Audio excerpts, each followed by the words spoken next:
मूककरोति वाचालं पङ्गुगिरिलङ्घितं यत्कृपां तमहं वन्दे परमानंद माधव। जय राधे जय राधे जय राधे। নারায়ণের এই পৌষ মাসকে নারায়ণ মাস বলা হয়। পৌষ কৃষ্ণপক্ষী আর সফলা একাদশী, কাল একাদশী ছিল, আজকে দ্বাদশী, তাই আজকে কালকে বর্জন করে আজকে মহা দ্বাদশী পক্ষবোধিনী। তো ব্রহ্মপুরাণে যুধিষ্ঠির শ্রীকৃষ্ণ সংবাদে এই একাদশীর ব্রতের মহিমা দৃষ্ট হয়। ধর্মরাজ যুধিষ্ঠির ভগবান কৃষ্ণকে প্রশ্ন করলেন। তদুত্তরে ভগবান বললেন, হে যুধিষ্ঠির, দেবতাদের মধ্যে যেমন বিষ্ণু, নদীর মধ্যে যেমন গঙ্গা, মনুষ্যগণের মধ্যে যেমন ব্রাহ্মণ, পক্ষীর মধ্যে যেমন গরুড়, যজ্ঞের মধ্যে অশ্বমেধ, নাগের মধ্যে শেষনাগ, অনন্তদেব শ্রেষ্ঠ, তদ্রূপ ব্রতের মধ্যে একাদশীর ব্রত শ্রেষ্ঠ। সবচেয়ে ব্রত হলো একাদশী। তে হে ভারত শ্রেষ্ঠ, যে প্রতি মাসে শুক্ল ও কৃষ্ণপক্ষী একাদশী ব্রত করে থাকে সে আমার অত্যন্ত প্রিয় হয়। 5000 বছর ধরে তপস্যা করে যে ফল লাভ হয়, একাদশীর ব্রত পালনে তৎসমুদয় ফল লভ্য হয়। তো চম্পাবতী নগরে মহিষ্মতি নামে এক রাজা বাস করতেন। ওই রাজার 4টি পুত্র ছিল। এদের মধ্যে জ্যেষ্ঠ পুত্রের নাম ছিল লম্পক। সেই দৃষ্ট লম্পক ব্রাহ্মণ বৈষ্ণব দেবতাদের নিন্দা, জুয়া খেলা, অসতী বেশ্যাতে অনুরক্ত ছিলেন। মহা দুরাচার দুষ্কৃতী লম্পককে তার বাবা রাজ্য থেকে বিতাড়িত করেছিলেন। নির্বাসিত লম্পক জঙ্গলে বাস করত আর রাত্রিতে তার পিতার রাজ্যে প্রজাদের ধন সম্পদ লুট করত। কখনো কখনো ধরা পড়লে প্রজাগণ লম্পককে রাজপুত্র জ্ঞানে ছেড়ে দিতেন।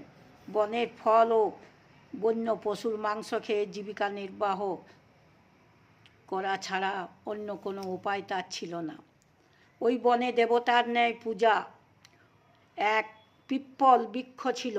সেই বৃক্ষের নিম্নে কিছুদিন বাস করেছিল। পিপ্পল অর্থাৎ অশ্বত্থ গাছ। তথায় বসবাসকালে পৌষ মাসের কৃষ্ণপক্ষিয়া একাদশীর সন্নিকটে এসে গেলে ওই দিন দশমীর রাত্রে সে অজ্ঞান হয়ে পড়ে। পরদিন একাদশীতে অচৈতন্য অবস্থায় থাকায় বনের পশু মেরে এবং ফল সংগ্রহ করে খাওয়ার সুযোগ হয়নি।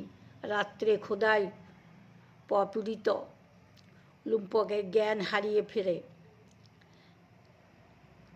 লম্পকের জ্ঞান ফিরে এলে সে কোনো প্রকারে কয়টি ফল জড়ো করে ভগবানের উদ্দেশ্যে নিবেদন করল এবং রাত্র জাগরণ করেছিল। নিরাহারে জাগরণের ফলে সফলা একাদশীর ব্রত পালন হয়েছিল। লম্পক কর্তৃত্ব ভগবান মধুসূদনের এই ব্রত পালনে যে কোনো কারণে উজ্জাবিত হওয়ার পুনরায় লম্পক নিষ্কণ্টক রাজ্য ফিরে পেয়েছিল। পরদিন দৈববাণী হলো, এক দিব্য ঘোড়া এসে গেল। লম্পক, তোমার জন্য ঘোড়া এসে গেছে, তুমি তোমার বাবার নিকট ফিরে যাও, রাজ্য উপভোগ করো। লম্পক তার পিতার নিকট হইতে রাজ্যভার গ্রহণ করে সুন্দরী স্ত্রী ও 7 পুত্র নিয়ে দীর্ঘদিন রাজত্ব করে ইহলোকে যশ ও অন্তে মুক্তিপ্রদ পেয়ে ভগবত কৃপা আশীর্বাদ লাভ করেছিল। জয় রাধে জয় রাধে। প্রেম সে কহো রাধে রাধে। গীতা শুনুন। পৌষ মাসের কৃষ্ণপক্ষীয় সফলা একাদশী, সবচেয়ে ব্রত হলো একাদশী। একাদশীর ব্রত করুন। গোবিন্দর দেবতাদের মধ্যে যেমন বিষ্ণু, আর নদীর মধ্যে যেমন গঙ্গা, আর মনুষ্যর মধ্যে ব্রাহ্মণ সবচেয়ে, আর পক্ষীদের মধ্যে